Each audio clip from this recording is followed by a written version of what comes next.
tunafunga saumu hii ya sita kwa sababu ya kukamilisha. Hii ni sababu ya tatu ya kufunga saumu hii ya sita. Tunafunga saumu hii ya sita kwa ajili ya kukamilisha upungufu uliotokea katika saumu zetu. Hii ni sababu ya tatu ya kufunga siyamu sita, kwa sababu ya upungufu uliotokea katika saumu zetu. Wengi katika sisi tuna upungufu katika saumu zetu.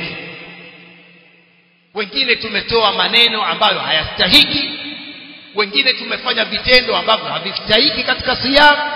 Hii saumu ya sita inaziba upungufu ule, na ndio maana maulama wanasema kwamba siyamu sittin min Shawwal karawatibil ba'diyya li Ramadhan.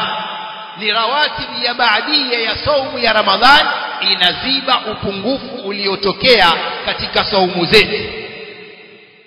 Kama vile rawatib za sala za sunna zinaziba upungufu uliotokea katika sala za faradhi.